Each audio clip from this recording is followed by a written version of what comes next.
Selamünaleyküm. 7 Ekim'de dünyada ve Türkiye'de neler yaşandı? Tarihte bugün hangi gelişmeler oldu? Hep birlikte bakalım. 1737. Yüksekliği 13 metreyi bulan dalgalar Hindistan'ın Bengal kıyı kentinde 300 bin kişinin ölümüne yol açtı. Bu dev dalgaların okyanus içinde meydana gelen deprem sonucu ortaya çıkan tsunami olabileceği çok sonralar anlaşılacaktı. 1806.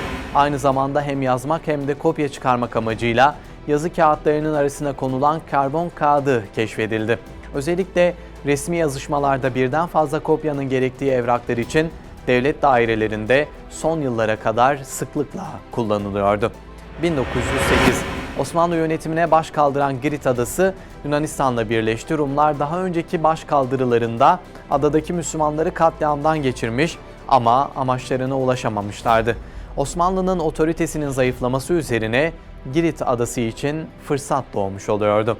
1923. İstanbul'da sıkı yönetim ve sansür kaldırıldı. Kağıt üzerinde kalkan sıkı yönetim ve sansür tek parti iktidarındaki CHP yönetimi boyunca uygulamada devam etmekteydi. Özellikle ilk 10 yılda hiçbir şekilde muhalefete müsaade edilmemiş ve eleştirel tüm yayınlar anında yasaklanıp sorumluları çoğu zaman idamla yargılanmıştır. İsmi konulmamış olan sıkı yönetim, istiklal mahkemeleri ve hıyaneti vataniye kanunuyla da iyice sabitlenmiştir. 1966. İlk Türkiye otomobiline Anadolu adı verildi. Anadolu Türkiye'de seri olarak üretilen ilk otomobil markalarındandır. 19 Aralık 1966'da piyasaya çıkmış ve kendisini ilk yerli otomobil olarak ilan etmiştir. Ancak Anadolu ve daha önce üretilen tüm otomobiller orijinal yerli üretim olma özelliğinden çok uzak olup kısa bir süre sonra tedavülden kalkmışlardır. 1980. Sol görüşlü Necdet Adalı ile sağ görüşlü Mustafa Pehlivanoğlu idam edildi. 12 Eylül askeri darbesi sonrası 1980-1984 yılları arasında 50 kişi idam edildi. Kenan Evren'in hainleri asmayıp da besleyecek miyiz sözü belleklerde yer etti.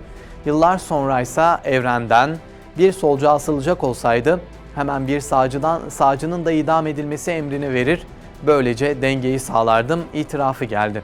Buna göre bir sağcının öldürülmesinin tek sebebi bir solcunun öldürülmesi oluyordu. 2001. ABD 11 Eylül saldırılarını bahane ederek Afganistan'ı bombalamaya başladı. Halen Afganistan'ı işgal altında tutan ABD, şu ana kadar sivil halktan yüz binlerce kişiyi bombalamalar ve saldırılarla katletti. 2002.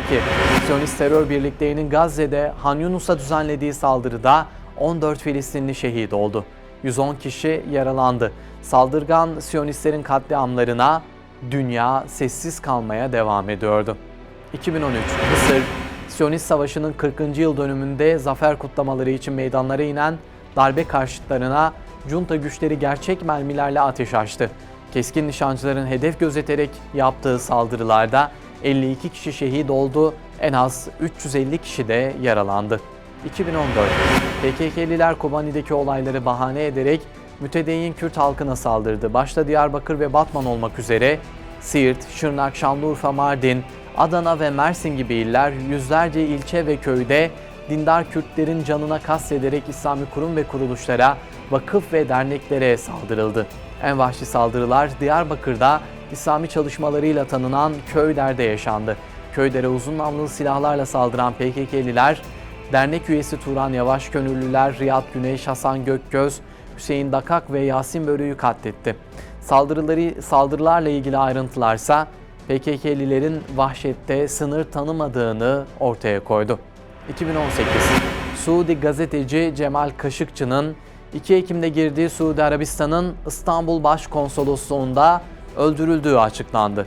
Türk-Arap Medya Derneği Başkanı Turan Kışlakçı, Kaşıkçı'nın parçalara bölünüp vahşice öldürülerek götürüldüğünden emin olduklarını açıkladı. Cinayetin ardından polis ve MİT'ten oluşan özel bir ekip oluşturuldu.